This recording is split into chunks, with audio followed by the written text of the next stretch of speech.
এইটা হলো বকুলপুর গ্রাম। এই গ্রামেই থাকে একটি দরিদ্র পরিবার।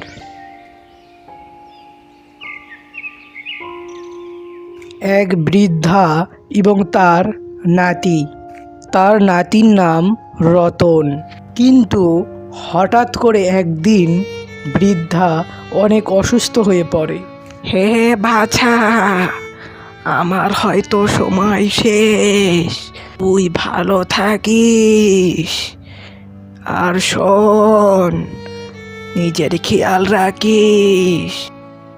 ওইসব কথা বলো না তো তুমি। আমি এখনই যাচ্ছি ডাক্তারকে ডেকে আনতে। তুমি চুপ করে শুয়ে থাকো, আর আমি ফিরতে দেরি হলে তুমি ওই যে বিছানার ওপরে কিছুটা মুড়ি রেখে দিয়েছি, ওটা খেয়ে নিও।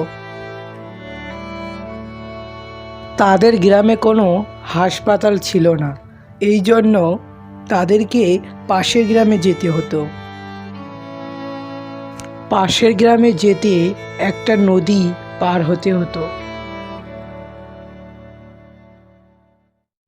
রতন ঘাটে গিয়ে দেখলো একটা মাঝি ঘাটে নৌকা নিয়ে বসে আছে। তখনই রতন দ্রুত নৌকায় উঠে পড়ল এবং মাঝি নৌকা চালাতে শুরু করলো।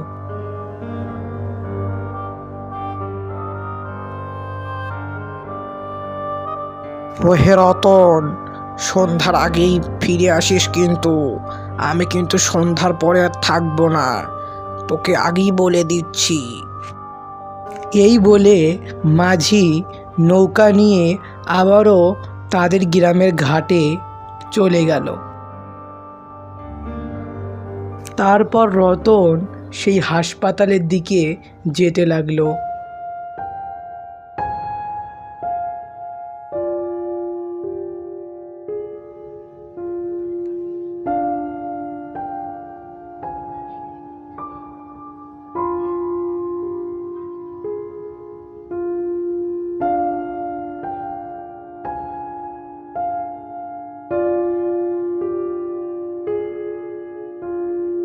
রতন হাসপাতালে গিয়ে দেখলো কোনো ডাক্তার নেই।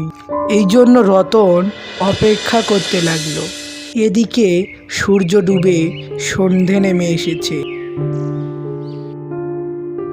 রতন খেয়াল করলো যে সন্ধ্যা নেমে এসেছে, এই জন্য সে দ্রুত ঘাটের দিকে আসছিল।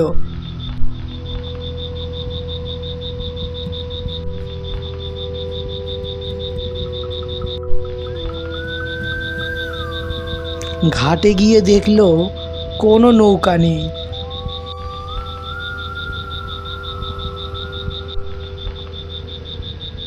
সে নদী সাঁতার কেটেও পার হতে পারবে না, কারণ নদীতে ছিল অনেক স্রোত।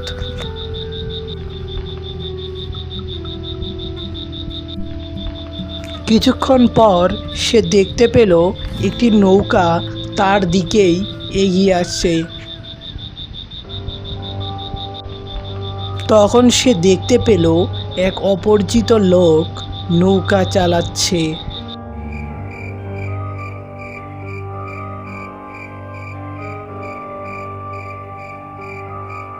হ্যাঁ বাবু, ওই পারে যাবেন নাকি?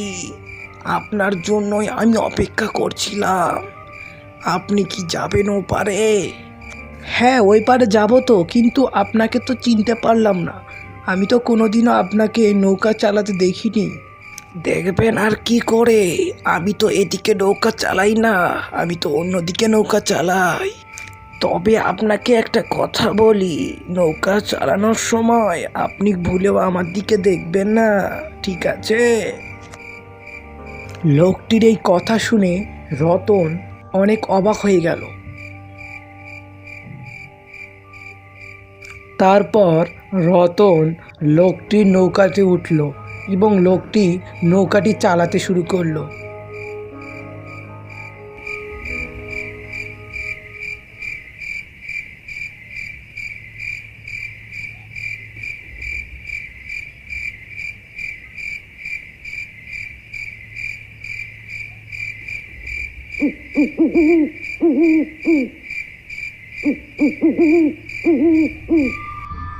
বেশ অনেকক্ষণ পর যখন নৌকাটি মাঝ নদীতে পৌঁছালো তখন রতনের মনে কৌতূহলটা আরও জেগে উঠতে লাগলো এবং সে তার কথা না মেনে পেছন দিকে ফিরে দেখলো।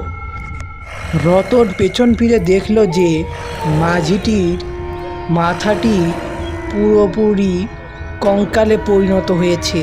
ভয়ে রতন পানিতে লাফ দেয়।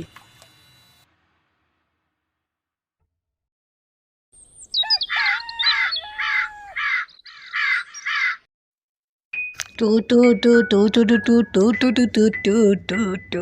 আরে ওই জায়গায় কে ওখানে শুয়ে আছে রে? দেখে তো মনে হচ্ছে রতন, কিন্তু সে ওখানে পড়ে আছে কেন? হয়তো কাল রাতে হরেন মাঝির নৌকাতে উঠেছিল। তো বন্ধুরা, তোমরা যদি হরেন মাঝির দ্বিতীয় পার্টটি দেখতে চাও তবে অবশ্যই আমাদের চ্যানেলটিকে সাবস্ক্রাইব করবে। তার দ্বিতীয় পার্টটি খুব শীঘ্রই আসছে।